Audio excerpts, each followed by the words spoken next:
The summer of 1942 marked a pivotal moment in World War II, as Adolf Hitler's ambitious plan for a decisive campaign in southern Russia unfolded into a tragedy of unparalleled proportions. The aim? To seize the oil-rich Caucasus and choke off the Soviet Union's vital supply lines. Yet what ensued was a harrowing cascade of events that forever altered the course of the war. At the heart of this calamity lies the fate of the XLVIII Panzer Corps, entrusted with halting the Soviet advance. When the tanks meant to stem the tide failed to materialize, Hitler's wrath knew no bounds, demanding accountability from Ferdinand Heim, the Corps commander. But blame alone cannot encapsulate the magnitude of the catastrophe that befell not only the German forces, but also their Romanian allies. As the Romanian Third and Fourth Armies found themselves thrust into the maelstrom of battle, ill-equipped and stretched thin across vast fronts, they became the unwitting victims of a titanic struggle between giants. Operation Uranus, launched by the Soviets on November 19, 1942, proved to be the coup de grace, encircling the German Sixth Army in Stalingrad and sealing the fate of all trapped within its grasp.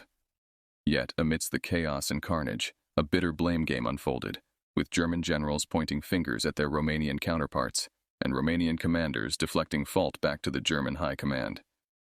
But beyond the finger-pointing lies a sobering truth. Chance and the unforeseen played their part in this tragic saga. Seemingly inconsequential decisions and twists of fate set in motion a chain of events with dire repercussions, nowhere more evident than in the Don Bend, where the fortunes of the Third Army hung in the balance. As the wheels of history turned and the summer of 1942 dawned, Hitler's grand design for victory in the East unfolded with ominous consequences. Dubbed the Blue Plan, it aimed to secure two critical objectives: severing Soviet communications on the Volga and seizing the coveted oil fields of the Caucasus. For Hitler, these were not just strategic goals, but the very lifeline that could ensure Germany's triumph over the Soviet Union and pave the way for future conflicts against the Allies.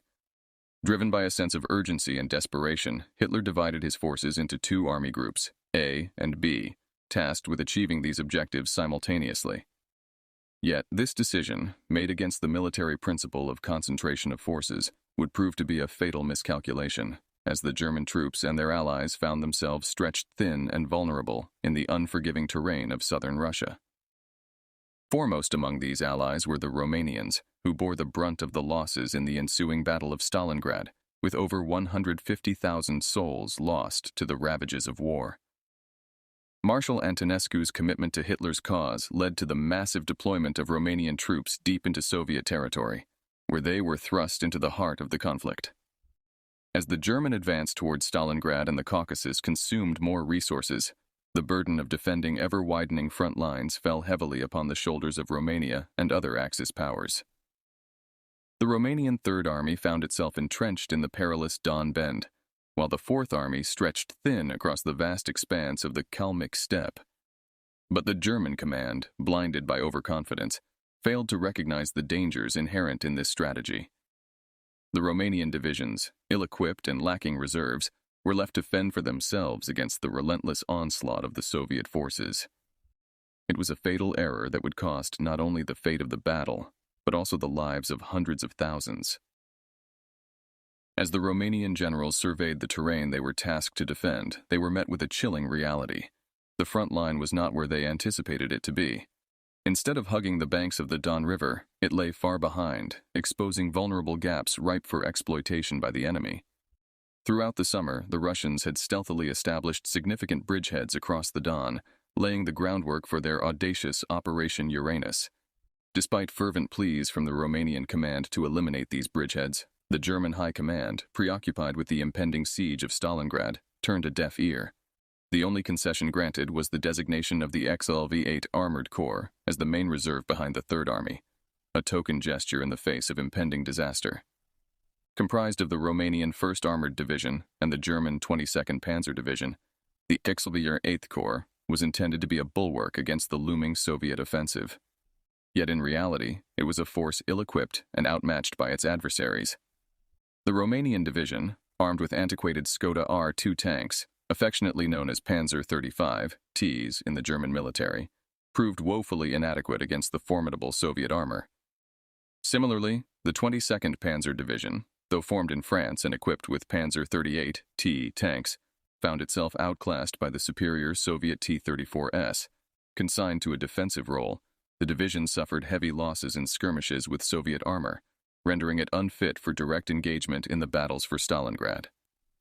Led by General Ferdinand Heim, the XLVIII Armored Corps found itself thrust into the heart of the conflict under Army Group B, tasked with securing the reserve behind the beleaguered Third Army.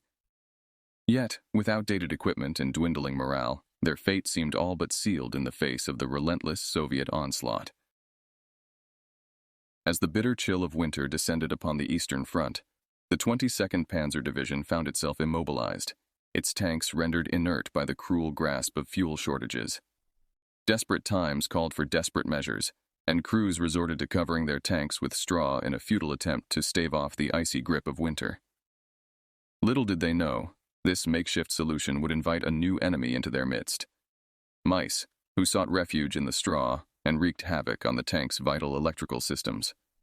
When the Soviet offensive finally descended upon them, the 22nd Panzer Division was woefully unprepared. Confused orders and erroneous assessments only compounded their plight, leaving them helpless against the tide of Soviet armor that swept through the center of the Third Army. Encircled and isolated, they fought valiantly to break free, but victory eluded them, leaving behind only a shadow of their former combative prowess. As accusations flew between the German and Romanian commands in the wake of the disaster at Stalingrad, General Ferdinand Heim found himself cast as the scapegoat. Blamed for the failure to stem the Soviet advance, he faced calls for his execution from none other than Adolf Hitler himself. Thanks to the courage of one of Hitler's aides, Heim was spared the gallows, but not the humiliation of arrest and removal from the ranks of the army. Despite the setback, Heim rose from the ashes, reinstated and entrusted with the daunting task of defending the fortress city of Boulogne in 1944. Yet, fate seemed determined to test Heim's mettle once more. The defensive works were far from complete when the relentless onslaught of Canadian troops descended upon the city. After a grueling siege, Boulogne fell to the Canadians. General Heim survived the trials of war, enduring years of captivity before finally returning to his homeland.